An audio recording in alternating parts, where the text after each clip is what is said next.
말라기 1장 1절 우리 다 같이 한 목소리로 합독하겠습니다. 시작. 여호와께서 말라기를 통하여 이스라엘에게 말씀하신 경고라. 아멘. 자, 이제 우리가 구약의 마지막 책인 말라기 앞에 서 있습니다. 말라기서를 잘 이해하려면은 지난 느헤미야서와 연결해서 설명을 해야 돼요. 역사적으로 연대기적으로 엮자면은 느헤미야의 연결 선상에서 연계해서 설명이 되어져야 된다고 저는 믿습니다. 지난번에 느헤미야서를 마치고 시가서가 중간에 끼어들었죠. 시가서에서 많은 시간들을 보냈기 때문에 아마 그 텀 때문에 아마 그 느헤미야에서의 이야기를 잘 기억하지 못하시는 분들이 있을 거라고 믿습니다. 그 부분을 잠깐 설명드리고 오늘 말라기 본문으로 들어가는 게 좋겠어요. 느헤미야는 페르시아 황제 아닥사스다 1세, 별명으로는 롱기마누스, 파라나가 기록돼요. 영화 300의 배경이 될 때 롱기마누스 나오잖아요. 그 왕이 그 왕입니다. 그래서 이 아닥사스다 1세 롱기마누스의 허락을 얻어가지고 그때 당시 느헤미야는 이 롱기마누스의 술 맡은 관원장이었어요. 술 맡은 관원장이었는데 예루살렘에 큰 사변이 벌어졌다 해가지고 왕의 허락을 얻어서 예루살렘으로 귀한 공동체를 이끌고 그들을 지원하기 위해서 들어갔죠. 예루살렘 총독 자격으로 예루살렘에 와서 예루살렘 성벽이 허물어진 것을 다시 중수했고요. 그렇게 예루살렘의 재건을 위해서 공사했던 기간이 퀴즈 몇 년이었을까요? 제가 간혹 말씀드렸는데 지금 벌써 소곤소곤 말씀하시는 건 한 12년 정도. 이게 뭐 성경에 나온 것도 아니고 세계사 속에서도 이것을 알 수 있는 어떤 그 기록은 안 남았어요. 그러나 한 12년 정도 느헤미야는 총독 자격으로 와 있으면서 총독의 월급도 사양했고요. 그리고 순수하게 봉사를 했어요. 성경에 나타난 느헤미야의 성품을 보면은 봉사를 넘어서 심지어는 사제까지 털어가면서 헌신적으로 일했다고 해도 전혀 이상하게 느껴지지 않을 정도의 인격의 사람이에요. 그리고 아마도 페르시아 황제에게 말미를 얻은 그 12년이니까 정확히 다시 황제 앞에 서기까지 12년에서 맞추어가지고 그에게로 돌아갔다라고 여겨져요. 그 기간을 성경이나 역사 안에서 확인할 수 없어요. 성경에 나타난 느헤미야의 인격이나 성품은 그러고도 남을 사람이라는 거예요. 12년 만에 황제 아닥사스다 앞에 나타나니까 왕은 많이 반가웠을 거예요. 너무 가까이 측근해서 살던 사람이 벌써 12년이나 텀을 두고 12년 만에 돌아왔으니까 얼마나 반가웠겠어요? 그리고 느헤미야 직책은 페르시아 황제의 술 맡은 관원장이었는데 술 맡은 관원장이 단지 술상 차려가지고 대접하는 그런 직분이 아니라 술상은 물론이고 그 입에 들어가는 것, 그 술자리가 어때요? 자기의 어떤 갑옷을 벗어놓는 자리 아니겠습니까? 긴장이 풀리고 자기의 경계를 흐트러뜨려도 괜찮은 자리. 왕의 곁에서 말벗도 되고 어떤 때는 국정의 스트레스나 어떤 중요한 사안에 대해서 이슈에 대해서 함께 논의하는 자리이기도 하고요. 그런 고민이나 어려움들을 상담해주는 자리이기도 하고요. 그래서 나라의 국정 운영 전반에 걸쳐서 자문을 해주는 비서처럼 때로는 친구처럼 어떤 때는 상담가처럼 때로는 조언자로 깊은 친밀함을 가지고 있는 자리가 술 맡은 관원장의 자리예요. 가벼운 자리가 아니죠. 느헤미야가 예루살렘의 성벽이 무너졌고 성문이 불타버리고 먼저 간 에스라 개혁이 진퇴양난에 큰 난관에 빠졌다. 왜 큰 난관에 빠졌는지 여러분 기억하세요? 이방 여자들과 함께 결혼했던 것을 에스라가 어떻게 개혁했죠? 다 친정으로 돌려보냈어요. 그랬더니 친정의 아버지, 오빠들, 사돈의 팔촌까지 다 몰려와가지고 가까스로 재건했던 그 예루살렘의 성문부터 시작해서 성벽을 다 훼손했다라고 우리가 말씀을 나눴었잖아요. 그런 큰 난관에 빠져가지고 지금 경비실 병력도 없다라는 것을 알게 된 이상 느헤미야는 한 번도 자신의 고국을 발로 밟거나 본 적은 없지만 하나님께서 그 마음속에 거룩한 부담감을 주시기 때문에 그 마음에서 빨리 귀환해서 그들에게로 가고 고국을 재건해야 되겠다라는 그 마음밖에 없었죠. 그래서 12년의 만유를 얻어서 봉사하고자 예루살렘으로 헌신하게 된 것이죠. 누가 느헤미야의 그런 귀한 자리를 갖고 싶다고 앉을 수 있는 자리가 아니에요. 뭐 왕의 생명을 갖다가 좌지우지할 수 있는 거 아니겠습니까? 거기다 약한 방울만 타도 문제가 되는 거 아니겠어요? 느헤미야의 인격부터 그 주변의 조사부터 시작해서 아마도 굉장한 그 검증 끝에 그 자리에 올랐을 거란 말이에요. 그러니 아무나 그 자리에 자격이 된다고 올라갈 수 있는 자리는 아닌 거죠. 느헤미야는 그냥 그 자리에 앉아 있으면요, 페르시아 정권 안에서는요 탄탄대로를 달릴 수 있는 호의호식하고 대대로 잘 될 수 있는 사람이에요. 그런데 그런 좋은 자리를 박차고 12년의 말미를 얻어가지고 예루살렘으로 봉사를 하러 간 거죠. 12년 만에 돌아온 거예요. 모르긴 몰라도 아닥사스다 왕은요, 돌아온 느헤미야가 굉장히 반가웠을 거예요. 그런 인격과 정직한 성품을 가진 사람이 옆에 있으면 마치 물고기가 물을 만난 것처럼, 정말 힘든 사람들이 산에 가갖고 큰 위로를 얻는 것처럼 좋은 사람 곁에 있으면 그렇게 좋아요. 옆에 한번 보세요. 좋은 사람입니까? 그러길 바랍니다. 일주일에 한 번씩 만나지만 우리가 서로에게 큰 위로가 됐으면 좋겠어요. 얼굴을 마주대하고 보지 못했던 12년간의 긴 이야기를 밤늦도록 풀었을 거예요. 그래서 아닥사스다 처음에 느헤미야가 열조 묘실에 있는 성읍이 무너졌고 성문이 불탔다고 하니까 복구하고 금방 올 줄 알았죠. 금세 가가지고 뭐 성경 뭐 수리하고 올 줄 알았죠. 한 길어봐야 뭐 몇 개월이겠거니, 뭐 1년 남짓이면 되겠거니 했는데 뭐 휴가 기간을 써낸 기간이 12년이라는 거예요. 완전히 가버리겠다는 얘기죠. 12년 휴가를 갖다가 쓰면은 어느 사장님이 그걸 써먹겠습니까? 영 안 돌아오겠다는 이야기로 들리지 않겠어요. 그런데 느헤미야의 양심과 성품으로 정확하게 아마도 12년 꼭 채워서 약속한 날짜를 지켜서 하루의 모자람이나 하루의 더함도 없이 아마 정확하게 보탬도 빠짐도 없이 돌아왔을 겁니다. 그런데 이런 긴 그리움을 푸는 깊은 자리에서 지금 이미 재건이 안 됐잖아요. 아직 재건이 멀었잖아요. 왕이시여 제가 빨리 다시 돌아가 봐야 됩니다. 이런 말하면은 사실 새롭게 만난 12년 만에 만난 그런 어떤 그 그리움의 즐거움을 깨뜨리는 거 아니겠습니까? 남의 감정을 존중할 줄 아는 사람이 아마 느헤미야였을 거예요. 그러니 다시 가봐야 됩니다라는 이야기는 그 자리에서는 하지 않았을 거라고요. 반가운 감정 깨뜨리는 거 아니니까요. 그래서 그 얘기를 지켜서 사실 두고 온 예루살렘 상황이 그리 온전하지 않은 상태였지만 그런 이야기는 따로 해야 되는 거죠. 다시 돌아가야 되겠다는 것은 나중에 와서 할 얘기고, 그렇게 왕 앞에서 물러나와서 자기가 그곳에 가 있는 동안에 인격적인 교제를 누렸던 사람들 있잖아요. 내가 페르시아 안에 살 때 친밀해졌고 함께 마음을 나눴던 동지들이요, 친구들이요, 또 선배들이요, 이런 사람들이 많았을 거란 말이죠. 그동안 살펴주고 마음 써주셨던 분들을 찾아보고 돌아보고 인사하고 그렇게 돌아다니니까 한 두어 달 지났을 거라고 여겨져요. 정확한 것은 아니고 제 생각에. 그래서 다시 왕에게 가서 왕이시여 제가 다시 돌이켜 예루살렘의 미진한 일들을 조금만 더 살피고 오도록 좀 윤호해 주십시오. 뭐 이렇게 한 거죠.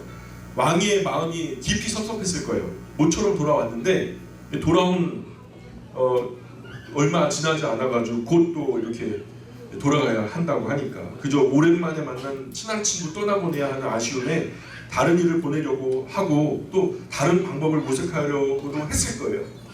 너 말고 다른 방법 없을까? 뭐 내가 좀 지원해주면 안 되겠니? 하면서 방법도 모색해보고 다른 일로 채우려고 해봤을 텐데 안 되는 거죠. 느헤미야의 성품상 직접 현장을 자기 눈으로 보고 자기가 직접 해야 직성이 풀리는 성격이라 이제 헤어지면 영영 못 볼 수도 있다라는 거죠. 왕은 허락하면서도 아쉬운 거예요. 귀한 사람이 내 곁에서 한 사람 떠나간다는 것이 정말 힘든 마음이었을 거예요. 워낙 진실하고 신실한 사람이니까.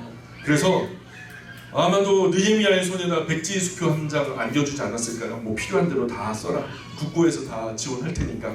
그리고서 이번에는 가서 금방 일 처리하고 빨리 돌아와. 내 소원이야. 더 필요한 것 있으면 나중에라도 더 말하고 하면서 느헤미야의 양손에 듬뿍 선물 보따리를 들려서 그 소원대로 다시 예루살렘으로 보냅니다. 이 과거 귀한 공동체마다 신뢰를 얻고 이 소망을 얻었던 사람들이 양손 가득 예루살렘으로 돌아가게 되는 것을 우리가 봤잖아요. 그런 것처럼 느헤미야가 또한 왕의 선물을 잔뜩 받아가지고 와갖고 이제 다시 예루살렘 귀한 공동체로 복귀하게 된 것. 문제는 느헤미야가 자리를 비운 사이에 남아있던 예루살렘 귀한 공동체 안에서 있었던 일이에요. 아마도 이때 에스라는 이미 세상을 떠나신 것 같아요. 이들을 리더할 만한 능력이 없던가 아마 이미 세상을 떠나신 것 같아요. 게다가 느헤미야는 12년 임기를 맞추어서 페르시아로 돌아가가지고 다시 페르시아 황제에게 약속한 날짜를 지켰던 그때 남아있는 예루살렘에는 리더십의 공백이 생긴 거죠. 누가 이 귀한 공동체를 이끌 만한 리더십이 없었던 상태였어요.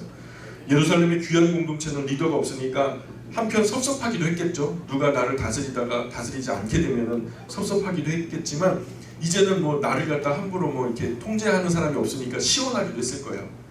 합해서 시원섭섭했을 거라는 거죠. 누구도 하라 하지 마라 하지 않았으니까 편했을 거예요. 제가 볼 때 느헤미야 성격상 너무 꼼꼼하고 또 원칙주의자잖아요. 또 근본주의 철저하게 완벽하게 하려고 하다 보니까 그 밑에서 일하던 관료들은요 아마 백성들도 조금은 피곤했을 거다라는 생각이 들어요. 그래도 귀한 공동체는 알차게 잘 운영됐죠. 에스라의 큰 위기를 당했지만 그 위기 가운데서도 다시 잘 일으켜가지고 알차게 운영되었을 거라고 여겨져요. 그러다가 에스라는 죽었고요. 느헤미야는 페르시아로 돌아가니까 같이 있을 때는 힘들어서 떠난 것이 뭐 시원했겠지만 며칠 지나다 보니까 세상에 그런 좋은 사람 어디 있나 싶은 거죠. 그래서 그 섭섭함도 밀려오는 거죠. 그러죠. 12년 동안 월급도 요구하지 않았고요. 또 오히려 자기 사재를 다 털어가지고 헌신적으로 귀한 공동체를 운영했으니 그 빈자리가 크게 다가오고도 남는 거죠. 문제는 느헤미야가 떠나간 그 1년에서 1년 반의 시간이에요. 두고 간 귀한 공동체 안에서. 왜 1년에서 1년 반으로 계산하냐면 우리가 성경의 기록에 의하면은 예루살렘에서 페르시아에서 예루살렘까지 걸어왔던 그 기간이 정확하게 나오는 기록이 있는데 만 5개월. 일반적으로 사람들이 편안하게 걸어서 페르시아에서 예루살렘까지 닿는 기간이 만 5개월이었다고 성경의 기록이 나와요. 그러니까 보통은 빠른 걸음으로 걸어와도 한 4개월, 일반적으로 걸어가면 5개월 정도, 그죠? 먼 길이니까요. 그 말 타고 전력 질주하지 못하죠. 그 엄청난 거리를. 아마도 낙타에다 짐을 지우고 설렁설렁 걸어가면은 빠르면은 4개월, 좀 일반적으로는 한 5개월 정도 걸리는 거리였을 거라는 거죠. 그러니까 가는데 몇 개월? 5개월로 쳐보자고요. 돌아오는데 몇 개월? 5개월로 치면은 그 다음에 머물러 있는 동안에 인사하면서 한 2, 3개월 있었을 거다 여겨지고요. 그리고 빨리 돌아왔다면 1년 만에 좀 여유를 가지고 천천히 정말 숨 쉬면서 편안하게 정리하고서 돌아왔던 한 1년 반 만에 돌아왔다고 보는 것이 상식적이죠. 그런데 그렇게 느헤미야가 돌아와서 보니까 그새 느헤미야가 페르시아에 다녀온 1년 남짓한 시간에 귀한 공동체에서 끔찍한 일이 벌어지고 있는 거예요. 그 끔찍한 일이 뭔가를 한번 우리가 살펴봤습니다. 느헤미야 한번 펴볼까요? 느헤미야 13장 4절. 느헤미야 13장 4절 말씀 우리 한번 살펴보겠습니다. 느헤미야 13장 4절을 같이 읽어보겠습니다. 자, 같이 읽습니다. 시작. 이전에 우리 하나님의 전에 방을 맡은 제사장 엘리야십이 도비야와 연락이 있으므로 도비야라는 사람이 이름이 나오죠.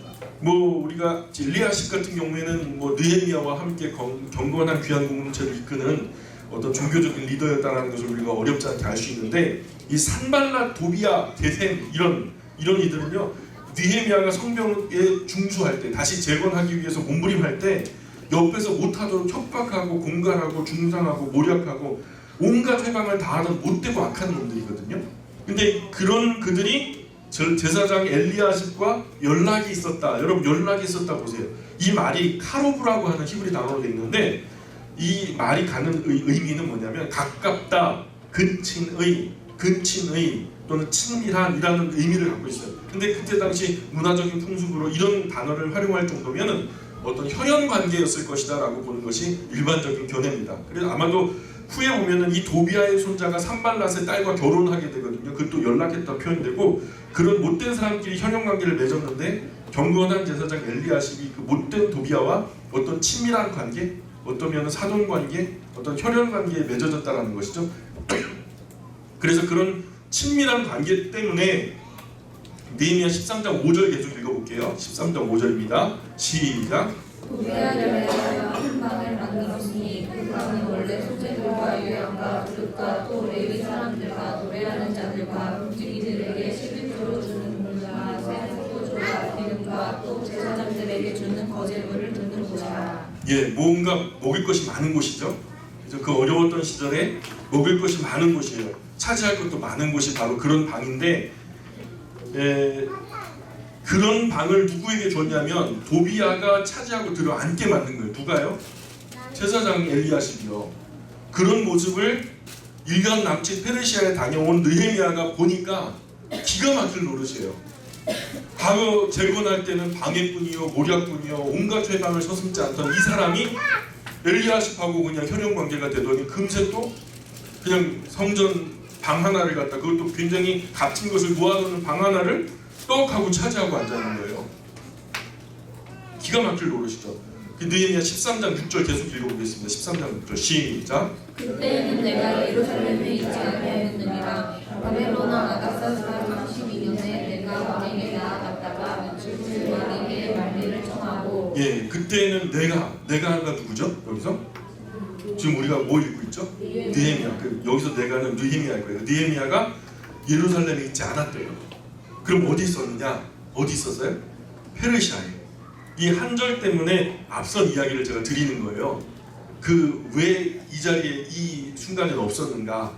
그러니까 아닥사스다 20년에 처음에 총독 자격으로 왔죠. 12년을 봉사했으니까 한 32년, 12년, 20에다가 12를 더하면 그렇죠. 32년. 정확하게 12년 만에 돌아간 거죠. 맞죠?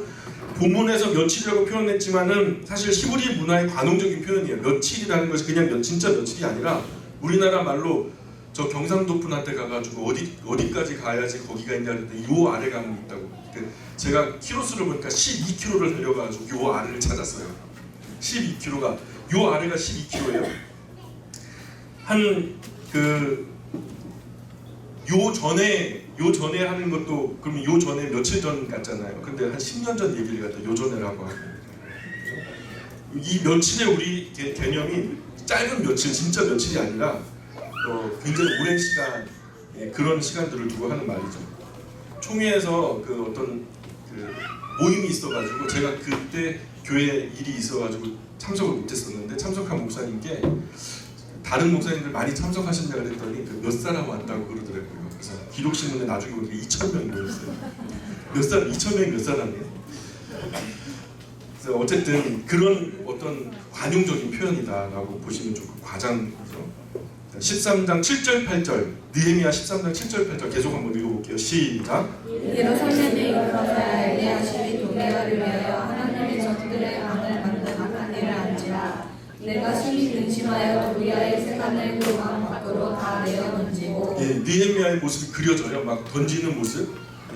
저는 이 장면 읽으면서 뭐가 떠오르냐면 예수님께서 고난주간 처음 시작하는 월요일 날 청결의 날이라고 별명이 붙었거든요. 왜냐하면은 성전 안에서 돈을 바꾸는 거예요. 그래서 별일을 취하는 거죠. 뭐 짐승 같은 거 뭐 멀리서부터 끌고 오면 중간에 병 걸리거나 다치거나 문제가 생기면 바치지 못하니까 예루살렘에서 와가지고 돈으로 그 짐승들을 사는 거예요. 근데 사는데 시장에 가갖고 사다가 성전까지 와가지고 또 하기가 어려우니까 아예 그냥 성전 문 앞에서 하다가 나중에 성전 안까지 들어와 버린 거예요. 장사꾼들이. 그러니까 예수님께서 이 가판대를 둘러 엎으시면서 내 집은 기도하는 집이라 일컬음을 받으리라 하였거늘 너희는 강도의 소리를 만드는구나 하면서 막 하나 예수님께서 혈기를 부르셨던 기억 나시죠? 그런 의분이 하나님 입장에서의 어떤 분노를 표출하는 이 의분이 좀 생각이 나요. 이 느헤미야의 그 마음 속에서 하나님을 대신해서 막 화를 내는 이런 모습들이 보여요. 그죠? 계속해서 볼게요. 9절 10절 읽어보겠습니다. 9절 10절 시작. 명령하여 그 말을 정결하게 하고 하나님의 전의 그릇과 수제물과 유향을 다시 그리로 들여놓았느니라. 내가 또 알아본즉 레위 사람들이 받을 몫을 주지 아니하였으므로 그 직무를 행하는 레위 사람들과 노래하는 자들이 각각 자기 밭으로 도망하였기로. 그 레위 사람들이 받을 목 10절 첫 번째 부분에 보면은 레위 사람들이 받을 목이라고 거기다 밑줄 한번 그어보실까요? 이게 뭐냐면 11조와 천열매를 말하는 거예요. 11조와 천열매. 그런데 사람들이 성전에 안 와요. 예배드리러 안 와요. 그러면은 하나님께 재물을 드릴 수도 없겠죠. 재물이 없어요. 그러면 레위인들은 뭐 먹고 살아요? 먹을 길이 막막하잖아요. 그렇다고 앉아서 삿입에 거미줄 쳐요? 네? 레위인들 그럼 앉아서 죽어야 할까요? 그래가지고 레위인들도 어쨌든 처도 있고 자녀들도 있을 거 아닙니까? 처자식 먹여 살리려면 나가야죠. 그래갖고 남의 집 소장농이 돼가지고 밭대기 떼가지고 나도 좀 이제 농사 짓고 먹는 거 먹고 소작 또 세도 내고 해야 하니까 어쩔 수 없이 산업의 현장으로 가버린 거죠. 오늘날 이런 목사님들이 많아요. 교회 안에서 이 되어지는 그 헌금으로 인해서 생활이 이루어지지 않아가지고 투잡, 쓰리잡 이렇게 뛰는 분들이 있어요. 제가 아는 목사님 중에서도 그런 분이 있어요. 그 주일에는 목회자요, 주중에는 건축업자 또는 인테리어 사업자 아니면 에어컨 설치 기사 이런 것들을 하시는 분들이 계셔요. 택시 기사 하시는 분도 계시고 어떤 분은 버스 운전하시는 분도 계세요. 원래는 헌법상, 총회 헌법상은 그것이 금지되어 있으나 그러나 예배당 앉아가지고 아사할 수는 없잖아요. 처자식 있는데 굶겨 죽일 수는 없잖아요. 마찬가지로 레위인들의 입장이 그랬을 거라고요. 생각보다 많아요. 한 70% 정도 한국 교회 강산 이 교회 안에서 목양을 하고 계시는 목사님들이 한 70% 정도가 교회에서 주어지는 사례만으로 생활이 불가능하다고 여겨져요. 이분들이 현재 살림으로 보자면 기초수급을 받아도 너끈히 받는데 과거로부터 지금까지 이 나라의 혜택도 받지 못하는 것이 사실은 현실이거든요. 어쨌든 레위인들이 그런 먹고 사는 일 때문에 직무를 내려놓고서 논으로 밭으로 일하려고 먹으려고 살 길을 찾아서 다 뿔뿔이 흩어져 버린 거죠. 그러니까 성전을 돌보는 사람이 있어요, 없어요? 레위인들이 도맡아서 성전을 돌보는 일을 했어야 되는데 1년 남짓한 시간에 전부 다 흩어져 버리고 아무도 성전을 돌보지 않고 성전에 누구만 있어요? 진짜 도둑놈만 들어와 있는 거죠. 그래서 느헤미야 13장 11절 12절 계속 한번 읽어볼게요. 11절 12절 시작. 내가 모든 민장들을 부스러기를 하나님의 전이 어찌하여 버림받았느냐고 곧 레위 사람을 불러 모아 다시 제자리에 세웠더니 이에 온 유다가 곡식과 새 포도주와 기름의 11조를 가져다가 국간에 드리므로. 민장이라고 하면 행정 관리들을 말해요. 관리.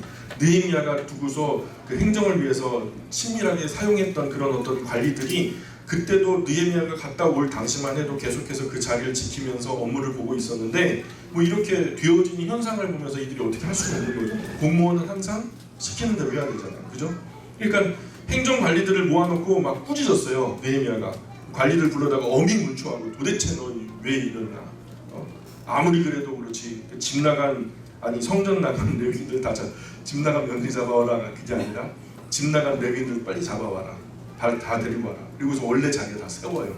그리고 백성들에게도 레위의 율법에 약속되어진 11조와 첫 열매를 다 하나님께 약속한 대로 우리가 바치자. 우리가 귀한 공동체는 전과 같은 공동체가 아니야. 이 약속 위에 세워진 이 재건 공동체니까 우리 정신 바짝 차려야 한다면서 아마도 이 느헤미야가 대대적인 어떤 개혁을 했을 거예요. 자, 13장 13절로 15절까지 제가 한번 읽어드릴 테니까 한번 따라와 보세요. 내가 제사장 셀레마와 서기관 사독과 레위 사람 부다야를 창고 지기로 삼고 이 성전 창고를 그 담당자를 세운 거예요.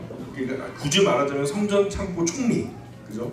마따냐의 손자 사쿠리 아들 하나를 버금으로 삼았나니 이 버금이 뭐예요? 부총리 정도, 성전 창고 관리 부총리 정도. 이는 그들이 충직한 자로 인정됩니다. 누구나 믿을 만한 정직한 성품의 사람을 적재적소에 배치해가지고 이런 어떤 헌신이 모이는 곳에 정직하지 못한 사람 세우면 교회가 무너져요. 무슨 말인지 이해가세요? 성전에도 누구나가 봤을 때 저 사람이 성전에 모여지는 물질들을 관리하면 문제 없겠다 싶을 만큼 정직하고 존경받는 사람으로 적재적소에 배치한 거죠. 그 직분은 형제들에게 분배하는 일이었다. 그죠? 분배의 정의가 이루어지지 않으면 국민은 일어나죠. 다른 건 다 참아도요. 너도 못 살고 나도 못 살면 참는데요. 쟤는 잘 살고 나는 못 살아요. 그게 이유가 있다면 괜찮은데 그게 어떤 제도적인 불균형이다. 기울어진 운동장에서 뛰어서 이 문제가 이렇게 됐다. 어머니 아버지 잘 만나서 그렇게 됐다. 그러면은 뛰려고 하는 의지가 없는 거예요. 힘들어지는 거죠.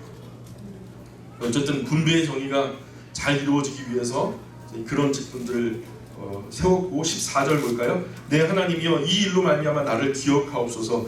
내 하나님의 전과 그 모든 직무를 위하여 내가 행한 선한 일을 도말하지 마옵소서.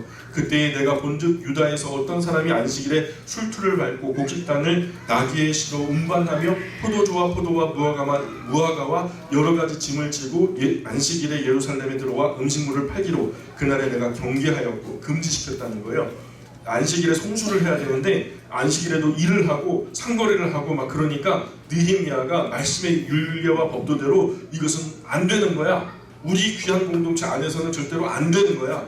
우리랑 거래를 하고 무역을 하고 어떤 상관을 하려면 이건 안 되는 거야 하면서 엄격하게 금지를 시켰다는 거예요. 그래서 느헤미야가 잠시 페르시아에 다녀오는 사이에 에스라 같은 큰 어르신이 돌아가셨고 악한 놈들이 성전의 창고를 쥐어틀고 있고 성전에 머물러야 할 레위인들은 먹고 살 길 찾아서 사방팔방으로 흩어져 버렸고 하나님의 말씀도 율법도 없이 안식일 개념도 없이 귀한 공동체가 세속으로 달려 살아가는 이런 끔찍한 일이 그 사이에 벌어졌던 거죠. 그래서 느헤미야가 전 백성을 불러 모아가지고 여호와의 이름으로 그런 행위를 저주하고 다시는 그런 일이 벌어지지 않도록 다시 선하고 경건한 삶으로 되돌아서도록 맹세시켜서 그 모든 것을 하나님 말씀과 율법대로 순종하기로 작정하고 다시 회복시키는 장면이 바로 이 장면이라는 거죠. 자 보세요. 에스라는 이미 돌아가셨고 느헤미야가 영원히 살 수 있나요? 느헤미야가 아무리 많이 살아도 얼마나 살까요? 100년 뭐 남짓 살겠죠. 영원히 살 수 없었을 테니까요. 근데 느헤미야 이후의 행방은 우리가 잘 알 수가 없어요. 기록이 안 남았어요. 아마도 그 귀한 공동체 안에서 돌아가셨거나 아니면은 아마도 이번에 만리를 얻은 것은 그리고 긴 시간이 아니었고 그 전에 오래 돌보지 못해서 결국 페르시아로 돌아갔거나 뭐 둘 중에 하나였을 거라고 그 예상은 돼요. 그러면 그 후에 귀한 공동체를 느헤미야가 뭐 일찍 돌아가셨거나 아니면은 페르시아로 돌아가 버렸을 그 후에 이 귀한 공동체는 어떻게 됐을까요?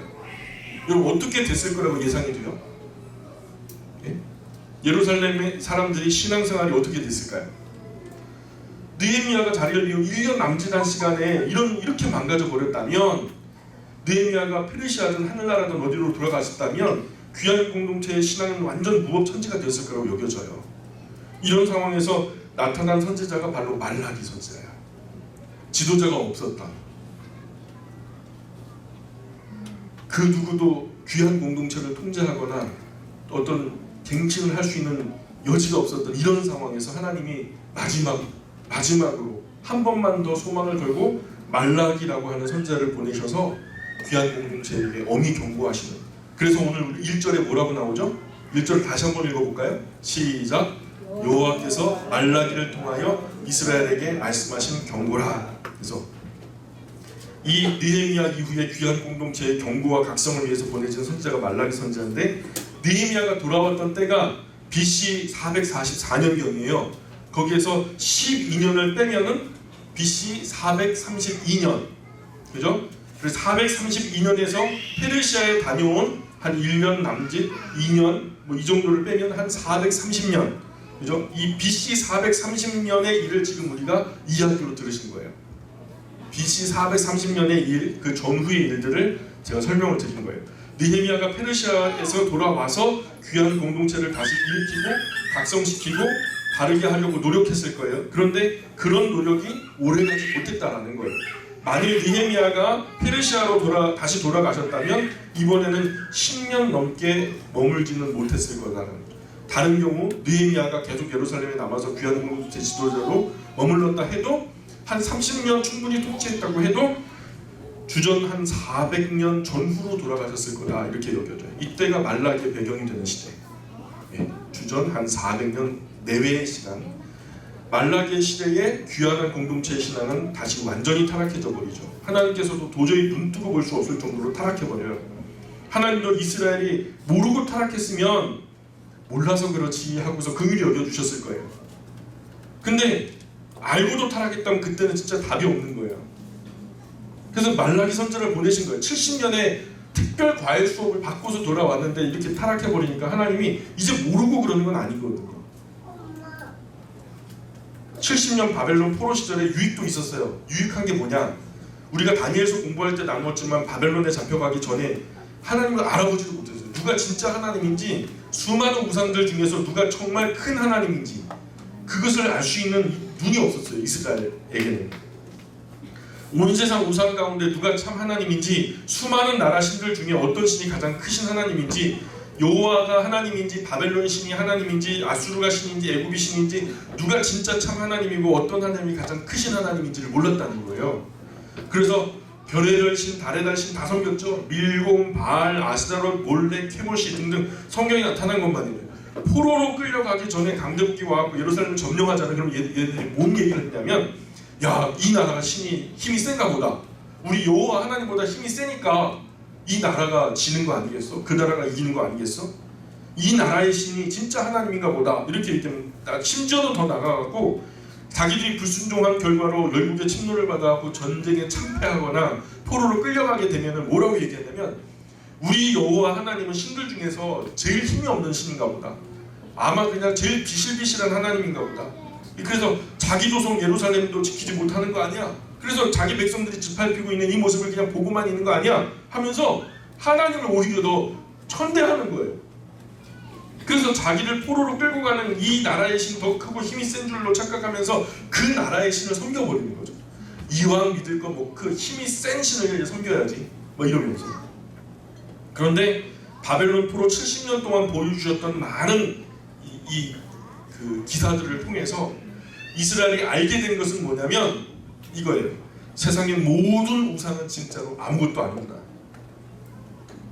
포로기 시절에 있었던 사건들만 관통해봐요. 그때 일어났던 사건들만 한번 이야기들만 모아놔도요. 그 이야기가 통째로 하는 말은 뭐냐면 하나님 외에 다른 신이 없다는 거예요. 상천하지의 참 유일한 하나님은 여호와 하나님 한 분뿐이라는 거죠. 이 하나님은 온 세상 만물을 창조하신 전능하신 하나님이시라는 거예요. 우리가 잘 알기로 이 포로기 시절에 오경이 또 편집이 돼요. 여호와 하나님 외에 모든 신은 있어봐야 귀신에 불과하구나. 이것을 알게 됩니다. 어떻게 이런 것을 알 수 있느냐 하면 느헤미야 8장에 보면요. 느헤미야 8장에 보면 어떤 사건이 나타나냐면 에스라 생존해 계실 때 이 모든 내용을 담고 있는 성경을요 통독하면서 일일이 설명해 뒀어요. 그러면서 그 성경 통독 끝에 민족적인 대회심 운동이 펼쳐졌고요. 결국 그 안에 막 울고불고 난리가 나고 하나님 앞에 결심하고 그랬잖아요. 그러니까 하나님은 이스라엘을 돌이키기 위해서 할 수 있는 모든 것을 다 해보셨어요. 그러니까 에스라와 느헤미야 같은 지도자가 없어지고 나니까 이스라엘의 신앙은 또다시 땅바닥에 추락해버리고 만 거예요. 이렇게 된 이 귀한 공동체를 바라보는 하나님의 심정은 어떨까요? 하나님 다 해보셨잖아요. 여러분 해볼 만큼 해왔잖아요. 종들을 보내시기도 하고 뭐 때로는 그 종들을 통해서 얼르고 달래고 막 그러다가 나중에는 어미 경고도 하시고 한 번은 또 몽둥이를 들어가고 한 번 때려버렸네요. 70년의 포로 기간을 통해서. 그러니 그런 행간에 이스라엘 공동체는요 완전히 망가져 버린 거죠. 지도자가 없으니까. 여러분도 그러실래요? 제가 이 말씀을 준비하면서 근심이 된 게 뭐냐면 제가 만에 하나 뭐 그럴 일은 없겠지만 하나님이 저를 일찍 불러가셨어요. 뭐 가다가 교통사고 나서 이런 예는 적절하지 않지만 그렇게 데려가셨다고 생각해 보세요. 그럼 여러분 다음 주에 제가 이 자리에 설 수 없잖아요. 여러분 신앙생활 어떻게 하실래요? 다른 교회로 가면 되지 뭐 세상 교회 많은 걸. 근데 여러분 신앙이요. 여러분 신앙. 근데 동시에 저만 아니라 전국에 있는 전 세계에 있는 목회자가 다 죽었어요. 그럼 여러분 어떻게 하실 거냐고요. 정말 그렇게 희귀한 시절이 올 거거든요. 말씀 전하는 자들이 제대로 된 말씀을 전하는 자들이 희귀해지는 시절이 올 거거든요. 여러분 광야에 서야 돼요. 혼자. 여러분 아들, 딸, 남편, 아내 데리고 어쩌면 밀실에 들어가고 땅굴 속에서 여러분 예배 드리게 될지도 몰라요. 근데 우리 아버지도 성경 펴놓고 가만히 있어보자. 전하실 수 있겠어요? 그래서 여러분 이 시간 우리 아버지들 특히 우리 아버지 어머니들 사람에게 의지할 것이 아니라 내 신앙의 기본기를 빨리 능숙하게 익히셔야 돼요. 창세기로부터 계시록까지 원활하게 이해하셔서 다음 세대에게 바른 성경의 이야기를 지금부터 정확하게 반복적으로 계속해서 들려주셔야 돼요. 목회자에게 의지하지 마셔요. 목회자도 사람이에요. 하나님의 말씀이 진리예요. 정신 똑바로 차리셔야 돼요. 모세로부터 지금까지 말라기까지 치면요 기간상으로 1000년이에요. 1000년 1000년 동안 모세를 통해서 이스라엘을 갖다가 망할 이스라엘, 죽을 이스라엘을 건져내서 꺼져가는 등불 같은 꺾여온 갈대 같은 이스라엘을 살려놓으셨어요. 그리고서 그곳에다가 하나님께서 집중하셔서 얼마나 많은 사랑을 보여주셨게요. 마치 길가에 버려져서 탯줄도 잘리지 않고서 죽어가던 여자 계집아이 같은 핏덩어리 그걸 갖다가 깨끗하게 소독시키고 깨끗하게 보듬어서 아이고 어미 없이 자란 얼마나 섭섭하니 온갖 명품으로 다 입히시고 먹이시고 길러주셨어요. 그랬더니 왠가 세상의 모든 남자 내가 이 예쁜 애한테 장가를 들어줘가지고 좀 가문을 만들어줘야 되겠다. 하나님의 가문에 속하게 만들어주시려고 노력하셨는데 열방의 온갖 우상 것들에게 이 나쁜 음란한 짓을 벌이는 거죠. 이게 이스라엘이에요.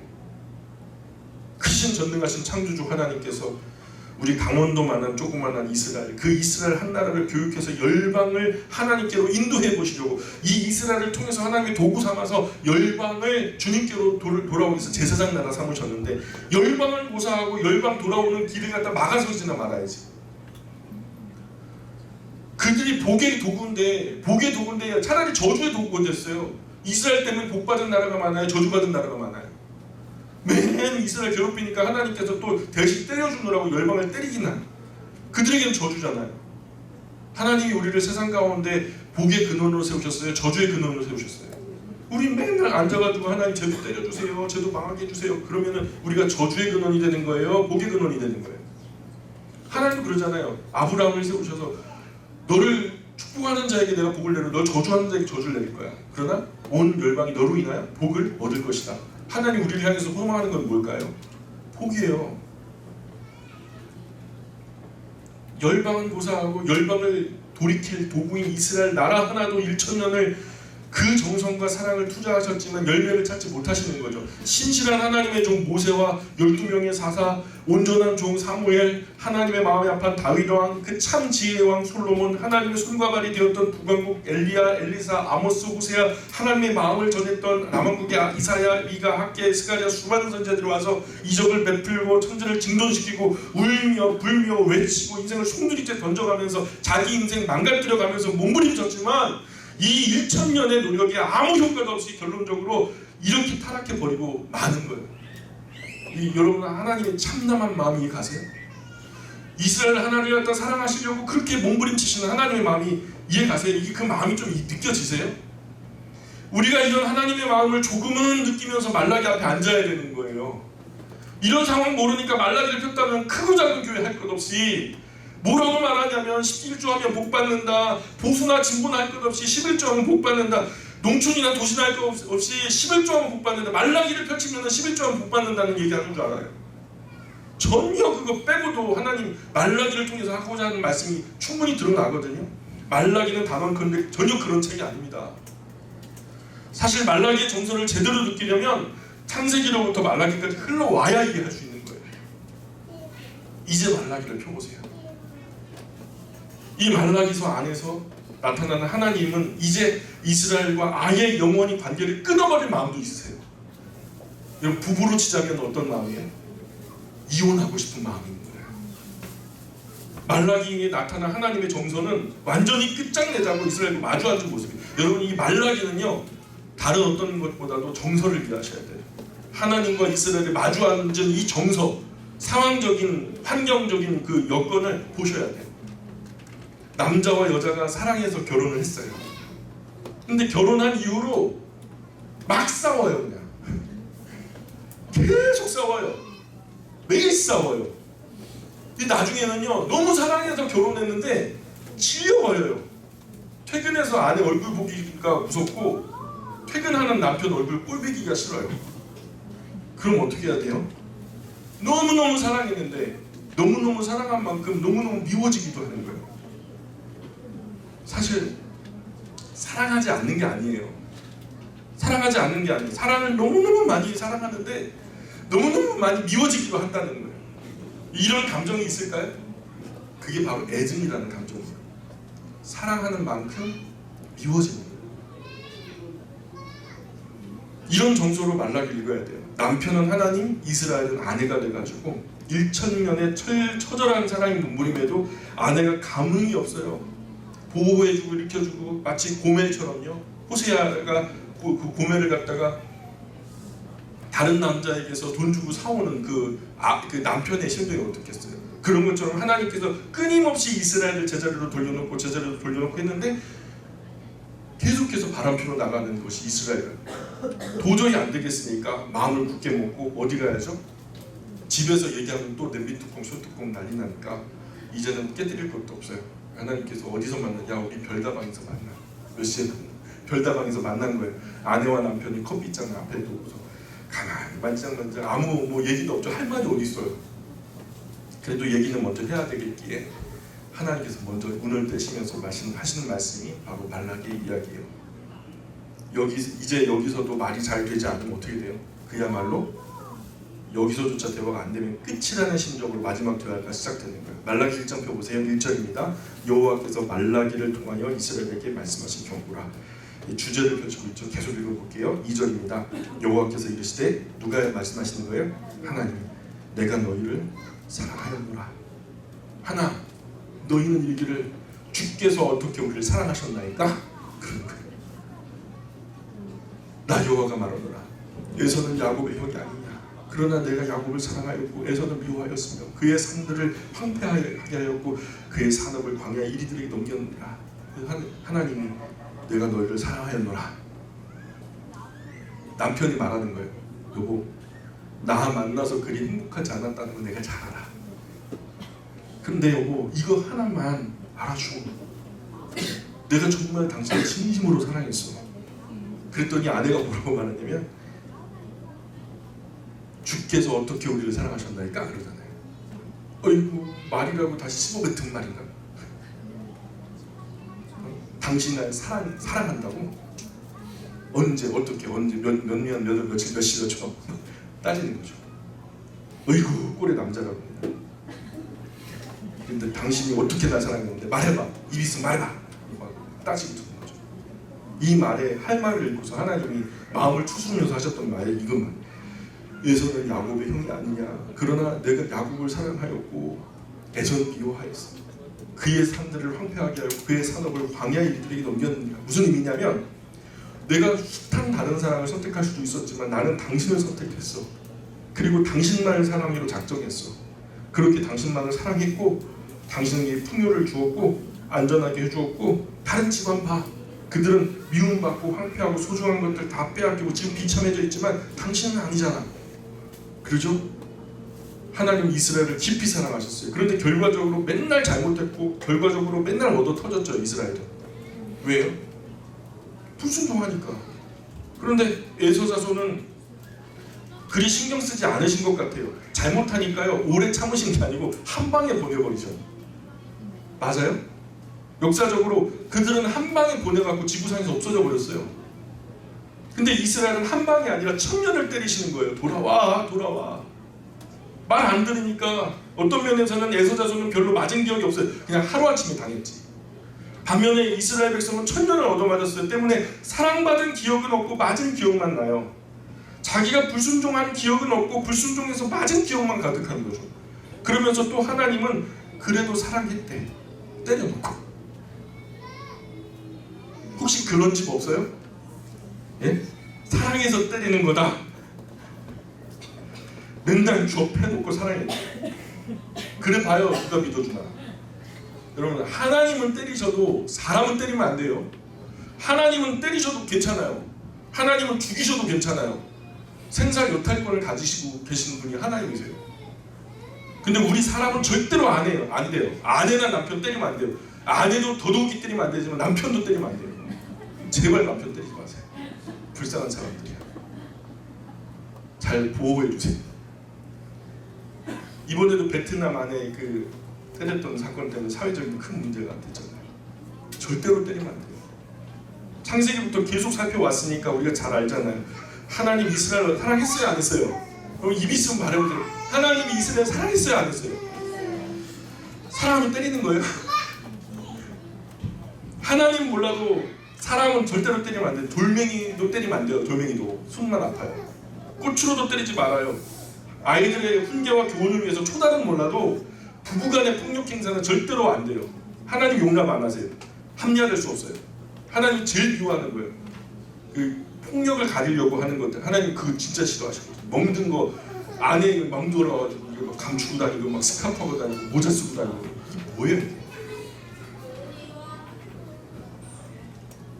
때리는 사람을 똑같이 맞아가야 돼요. 내가 그렇게 기도해버릴 거야. 하나님 똑같이 때리고 딱 곱하기 10배. 속건법에 의해서 1.2배를 더 해야 되잖아요. 한 대 때리면 1.2배를 더 해가지고. 그래야 자기도 이게 때리면 안 되는구나 알게 될 거예요.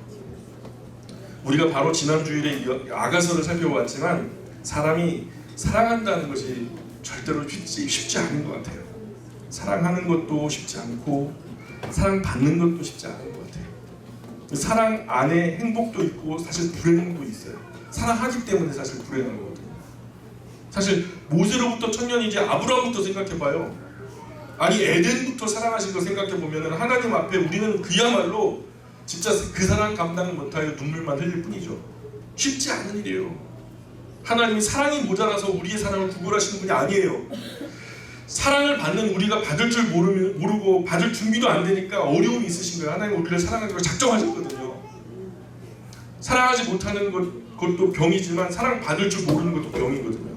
나를 사랑하는 이가 사랑을 주면 그 사랑을 달게 받을 줄도 알아야 되는데 그 사랑을 받을 자세도 되었어야 되는데 그 모르는 거예요. 어느 날 남편이 이렇게 보니까 아내가 너무 이뻐 보이더래요. 아내가 너무 이뻐 보여가지고 꼭 안아주고 싶은 거예요. 그래가지고 그 아내를 꼭 안으려고 다가가니까 아내가 왜 이러냐? 응? 안 하던 짓 하면 죽는다던데 이딴 말을 하는 거예요. 얼마 있다가 남편이 죽었다는 거예요. 얼마 있다가 남편이 죽었대요. 남편이 왜 죽었을까요? 안 하던 짓 해가지고? 아니요, 아내 말에 환장해가지고. 순수하게 표현하지 못하고 순수하게 받지 못하는 참 그런 세상이 되어버렸어요. 누군가 진심으로 전심으로 사랑한다고 고백하면 그 진심 전심을 순수하게 그대로 받아주면서 나도 당신을 사랑합니다 이게 돼야 되는데 그게 사랑의 교제가 되면서 그야말로 천상의 사랑이 될 텐데 사랑을 받는 쪽에서 받을 인격이 아니면요 하나님의 사랑이라도 받을 수가 없어요. 하나님께는 사랑이 넘치고 넘치셔서 누르고 흔들어 넘치도록 부어줄 수 있는 사랑이 있으시지만 받을 사람이 받을 줄을 몰라요. 그래서 불행한 거죠. 우리는 참 사랑할 줄도 모르고 사랑 받을 줄도 모르는 것 같아요. 우리 어머니 아버지 세대에는 속으로 많이 사랑했대요. 속으로 많이 사랑했대요. 그거 알아요. 그것도 다 크고 나니까 알게 되더라고요. 엄청나게 은밀하게 사랑해주고 친근한 사랑이라고 하죠. 사랑한다는 표현이 어려워가지고 표현 정말 어렵게 하셨는데 표현하셔야 돼요. 안 그러면 몰라요. 전에는 속이 깊어 그런 말 안 해도 아이들이 일찍 철이 들어가고 나 사랑하시는구나 알아먹었는데 요즘에 애들이요 전부 다 TV만 보고 게임만 하고 막 그냥 스마트폰만 해가지고 못 알아들어요. 그러니까 어떻게 해야 돼요? 말로 해주셔야 돼요. 표현해 주셔야 돼요. 부뚜막에 소금도 넣어야 간이 되는 거거든요. 모든 나라 방언과 하늘나라 천사의 방언을 다 한다고 해도 사랑이 없으면 꽹과리에 불과해요. 살을 못하러 옮겨요. 먼지만 나지 힘만 들지 시끄럽기만 하지 아무것도 아닌 거예요. 사랑의 이유로 그 일이 이루어지면 위대한 일이 되지만 사랑하지도 않는데 그러면은 진짜 뭐 시끄러운 난공사밖에 더 돼요. 결국 하나님은 이런 이스라엘을 향한 진심 어린 사랑을 이런지에 묵살해버리니까 큰 충격을 받으시고 그날 이후로 400년 동안 침묵하세요. 그럼 사람이 큰 충격을 받으면 말을 잃어버리는 거 알아요? 실어증이라고 해요. 병적으로 뭐 오랜 기간 동안에 말을 잃어버리기도 하지만 어떤 경우는 단기적으로 정말 기가 막혀가지고 말을 잃어버리는 경우도 하나님이 지금 실어증이 걸리신 거예요. 누구 때문에? 이스라엘 때문에. 이 충격 때문에 하나님은 그 즉시 예루살렘 떠나가 버리세요. 결혼이 깨진 거죠. 파경, 거울이 깨졌다는 거예요. 그리고 떠나셔서 세례 요한이 나타날 때까지 400년간 아무 말씀도 못 하시죠. 하나님께서 떠나간 이스라엘은 그야말로 여러분 남편이 보호하지 않는 아내 그것도 전쟁 한복판에서 150년 전쟁이 이스라엘을 갖다가 남쪽에서 북쪽으로 그죠? 남쪽에서 그 톨레미 왕조가 북쪽으로 밀고 올라가면서 짓밟고 북쪽 셀류쿠스 왕조가 밀고 내려오면서 또 짓밟고 그게 150년간 남편 잃은 소름에 전쟁의 틈에 끼어가지고 이스라엘 남편 없는 아내가 되죠. 아무 도움도 보호도 받지 못하고 서름 속에 만신창이가 되죠. 예수님 당시에 갈릴리 호수 주변에 살아가는 사람들이 온전한 사람이 있었어요? 없었어요? 왜 갈릴리 호수 주변에 그렇게 연약한 사람들이 많았을까요? 갈릴리가 디베리아 풍요의 바다라는 뜻이거든요. 왜 풍요로운 그 땅에 왜 행복하게 사는 이가 없었을까? 계속해서 전쟁 군수물자는 항상 현지 조달이거든요. 갈릴리 주변이 풍성하니까 거기서 다 뺏고 남편들 또 데려가가지고 또 총알바지 시키고 아들들도 다 뺏어가고 남는 거는 과부와 고아와 병든 사람 충격받아가지고 자기 멘탈을 놓아버리고 귀신 들린 사람 이런 사람들 예수님의 사역이 주로 갈릴리 주변에서 있었던 이유는 거기에 연약한 사람들이 많이 모여 있었기 때문이에요. 말라기서로 돌아가 볼까요? 이스라엘은 계속해서 말대꾸합니다. 6절 보세요. 내 이름을 멸시하는 제사장들아, 나 만군의 여호와가 너희에게 이르기를 아들은 그 아버지를, 종은 그 주인을 공경하나니 내가 아버지일진데 나를 공경함이 어디 있느냐, 내가 주인일진데 나를 두려워함이 어디 있느냐 하나 너희는 이걸 뭐라고 얘기했대요? 우리가 어떻게 주의 이름을 멸시하였나이까? 자꾸 표독하게 꼬박꼬박 뾰족한 말로 하나님의 심장에 비수를 꽂아야 되는 거죠. 7절에 내가 더러운 떡을 나의 제단에 드리고 너희가 더러운 떡을 나의 제단에 드리고도 말하기를 우리가 어떻게 주를 더럽게 하였나이까 하는도다. 이는 너희가 여호와의 식탁은 정멸히 여길 것이라 말하기 때문이라. 되먹지 않은 말 하는 거예요. 아주 더러운 떡, 먹지도 못할 떡. 어차피 하나님 오셔서 먹고 갈 거 아니잖아. 뭐 그러면은 아무거나 갖다 올려. 우리가 하나님 앞에 막말하면요, 이런 우리말 들으실까 하지만 다 듣고 계세요. 빠짐없이 듣고 확실히 듣고 계세요. 나의 입술의 모든 말과 나의 마음의 묵상이 주께 연락되기를 원합니다. 이게 우리의 기도가 되어야 돼요. 8절 보세요. 만군의 여호와가 이르노라 너희가 눈먼 희생 제물을 바치는 것이 어찌 악하지 아니하며 저는 것 병든 것을 드리는 것이 어찌 악하지 아니하냐. 이제 그것을 너희 충독에게 드려보라. 그가 너를 기뻐하겠으면 너를 받아주겠느냐. 만군의 여호와가 이르노라 너희는 나 하나님께 은혜를 구하면서 우리를 불쌍히 여겨서 하여보라. 너희가 이같이 행하였으니 내가 너희 중 하나인들 받겠느냐. 만군의 여호와가 이르노라 너희가 내 제단 위에 헛되이 불사르지 못하게 하기 위하여 너희 중에 성전 문 닫을 자가 있었으면 좋겠도다. 예배당 문을 닫았으면 좋겠다는 하나님은 내가 너희를 기뻐하지 아니하며 너희가 손으로 드리는 것을 받지도 아니하리라. 만군의 여호와가 이르노라 해 뜨는 곳에서부터 해 지는 곳까지 이방 민족 중에서 내 이름이 크게 될 것이라. 각처에서 내 이름을 위하여 분향하며 깨끗한 제물을 드리리니 이는 내 이름이 이방 민족 중에서 크게 될 것입니다. 이스라엘이 하나님의 사랑을, 그 귀하고 값진 사랑을 계속 거절하니까요, 하나님께서 이스라엘에게 주시려던 사랑을 빼앗아 가지고 이방인들에게 주는 거예요. 자녀들에게 떡을 빼서 개에게 던짐이 마땅하냐, 그 말이죠. 근데 진짜로 그 당시에 이방인들 개처럼 여겼던 그 뺏어가지고 이방인들에게 주는 거예요. 그러면 이방인들은 이런 대접을 받지, 이방인들에게 최소한 하나님 이런 대접을 받지 않으실 거라는 거죠. 이방 민족 중에 내 이름이 크게 될 것이라. 각처에서 내 이름을 위하여 분향하며 깨끗한 제물을 드리니 이는 내 이름이 오히려 이방 민족 중에서는 크게 될 것이다. 이런 얘기를 하시는 거죠. 이 말라기의 정황에서 하나님 지금 생각이 굉장히 많으세요.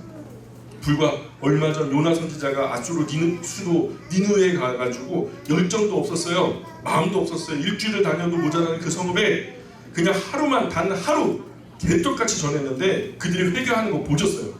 예수님도 말씀하시죠. 내가 가버나움에서 행한 이 이적 두로 시돈에서 행했다면 그들은 벌써 베옷을 입고 회개했을 거다.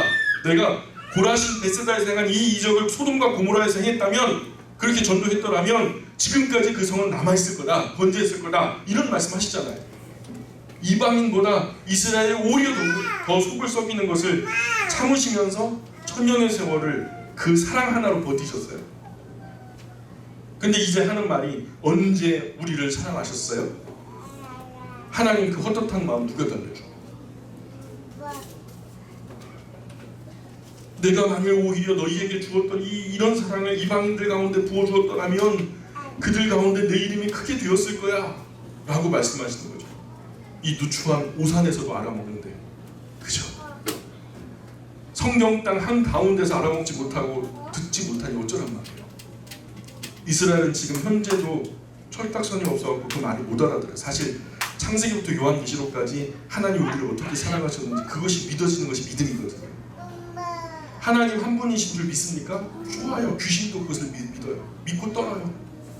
하나님 한 분이신 것은 예수님께서 목사의 새끼들을 욕했던 바리새인들, 율법 학자들도 서기관들도 믿었대요.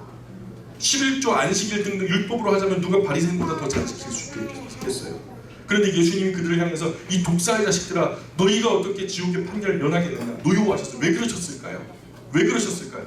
너희 속에 하나님 사랑하는 것이 없는 줄 알았노라. 우리가 예배를 드리되 하나님 사랑 없이 예배 드리면 똑같은 거예요. 사랑이 없으면 11조 주일성수 칼같이 지킨다고 해도 아무 의미 없어요. 사랑도 없이 11조 하면 그것은 하나님께 동냥하는 거나 다름없는 거예요. 하나님을 향한 진실한 사랑 없이 억지로 종교적인 의무감에 바리새인들처럼 그렇게 정성도 애정도 마음도 없이 신앙생활을 한다면 하나님 성도에게 무엇을 착취하는 것밖에 안 되는 거죠. 정말 마음이 담겨 즐거움과 기쁨으로 사랑으로 드려야 그것이 하나님께 연락되어지는 살아있는 예물이 되는 거죠. 우리가 하나님을 위해 불 속에 뛰어들고 생명 거는 일이 있다 해도 하나님을 향한 사랑이 없다면 아무것도 아니라는 거예요. 우리 교회가 크게 성장해서 수많은 성도를 자랑한다 해도 그 교회 안에 하나님 사랑하는 진심 어린 마음이 없다면 목회자는 자기 목회 성공을 꿈꾸고 성도들은 자기들 복받기를 바라면서 그것은 교회도 뭣도 아니에요. 하나님 앞에서 수배칠 가치가 없는 무의미한 교회예요. 한마디로 인정 안 돼요. 목회자는 목회자대로, 성도는 성도대로 자기 성공을 위해서 이용하는 것밖에 무슨 의미가 있어요? 아무 가치 없어요. 하나님 이용해서 내가 뜨려고 하는 거지. 정말 우리가 하나님을 사랑함으로 이 신앙을 지켜내고 있나? 정말 진지한 반성이 우리 안에 있어야 될 줄 압니다. 잘은 못해도, 그래서 항상 말씀, 잘은 못해도 바르게는 해야 돼요. 뛰어가고 달려가진 못해도 단 반발짝이라도 기어가고 걸어가더라도 바른 방향으로 나아가자는 거죠. 자, 12절 볼까요? 좀 시간이 늦었지만 제가 마무리하겠습니다.